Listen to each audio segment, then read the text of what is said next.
और अब चलिए देखते हैं कि इस पूरे विवाद पर जिस तरीके से ममता कुलकर्णी को महामंडलेश्वर की पदवी दी है, इसमें धीरेन्द्र शास्त्री का क्या कुछ कहना, सुनते हैं। इसको हम देख नहीं पाइए। अखाड़ा परिषद और संत महापुरुषों का निर्णय है, शंकराचार्य भगवानों का निर्णय है। यही सब महाकुंभ की आवश्यकता है। क्या पात्र अपात्र का भगवान की नजर में कोई अपात्र नहीं, भगवान की नजर में सब एक है। इसको हम देख नहीं पाइए। अखाड़ा परिषद और संत महापुरुषों का निर्णय है, शंकराचार्य भगवानों का निर्णय है। यही सब महाकुंभ की आवश्यकता है। क्या पात्र अपात्र का भगवान की नजर में कोई अपात्र नहीं, भगवान की नजर में सब एक है।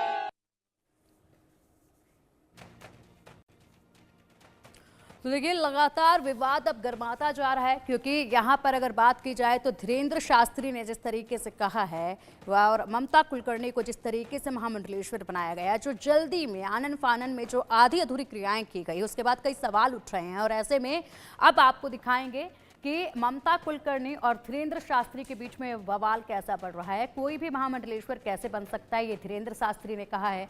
और यही ममता कुलकर्णी ने इसका जवाब दिया है कि जितनी उनकी उम्र है उतनी तो मैंने तपस्या की है। ममता कुलकर्णी का कहना है कि जितनी धीरेन्द्र शास्त्री की उम्र है उतनी मैंने तपस्या किया है। संत या साध्वी के भाव वाले को पदवी मिलनी चाहिए, चुपचाप बैठ जाएं धीरेन्द्र शास्त्री। ममता कुलकर्णी कह रही हैं कि धीरेन्द्र शास्त्री मेरे लिए कोई भी बयानबाजी ना करे और वो चुपचाप बैठ जाए। कोई भी महामंडलेश्वर कैसे बन सकता है, जितनी उनकी आयु उतनी मेरी तपस्या है। एक के बाद एक यहाँ पर वॉर जो है वो शुरू हो चुकी है। संत या साध्वी के भाव वाले को पदवी मिले। गुरु राम भद्राचार्य से पूछे कि मैं कौन हूं। जो गुरु हैं धीरेन्द्र शास्त्री के, राम भद्राचार्य जी, उनको लेकर उन्होंने कहा कि वो अपने गुरु से पूछिए कि आखिरकार ममता कुलकर्णी कौन है, वो उनको जवाब देंगे। ये ममता कुलकर्णी का कहना है और इस पर लगातार सवाल उठ रहे हैं। और वहीं आप देखिए, महामंडलेश्वर विवाद पर क्या बोली हैं ममता, किस तरीके से इस विवाद पर वो लगातार सफाई दे रही हैं, जवाब दे रही हैं कि कोई भी महामंडलेश्वर कैसे बन सकता है, इसका भी उन्होंने जवाब दिया। महामंडलेश्वर विवाद पर क्या बोली है ममता, मैं महामंडलेश्वर नहीं बनना चाहती थी, लक्ष्मी त्रिपाठी के कारण मैं बनी हूँ। महामंडलेश्वर के लिए पैसे देने की बात भी गलत है, मेरे पास पैसे नहीं है, सभी खाते मेरे सीज हैं। 2 लाख रुपए उधार लेकर गुरु भेंट मैंने दी है। और देखिए, यहाँ पर एक बयान में ममता कुलकर्णी ने खुद कहा है, क्योंकि लगातार इसमें 2 चीजें सामने आई कि ममता कुलकर्णी इस योग्य नहीं है कि उनको महामंडलेश्वर की पदवी दे दी जाए, और ऐसे में ममता कुलकर्णी ने पैसे दिए हैं तब उनको ये पदवी मिली है। इस पर भी उन्होंने कहा कोई पैसे नहीं दिए, 2 लाख गुरु भेंट मैंने दिए, वो भी उधार लेकर।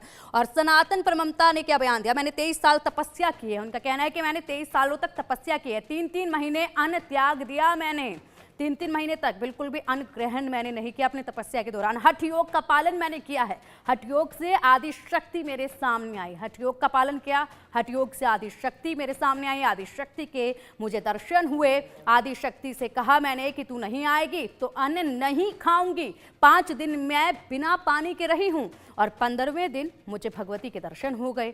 जब मैंने हठ योग किया 5 दिन मैंने बिल्कुल भी पानी नहीं पिया, मैंने कोई खाना नहीं खाया, और उस वक्त मुझे माँ भगवती के मुझे दर्शन हो गए और ऐसे में मेरी तपस्या जो है वो पूरी हो गई।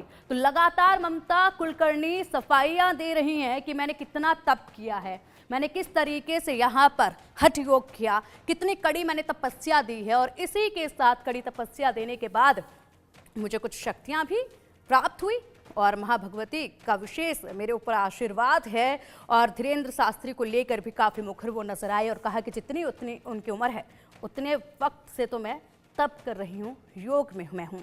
और चलिए, अब इसी पर चर्चा के लिए हमारे साथ हमारे खास मेहमान जुड़ गए हैं। खास मेहमानों का रुख करेंगे और चर्चा करेंगे इस विषय पर कि आखिरकार महाकुंभ में ये विवाद क्यों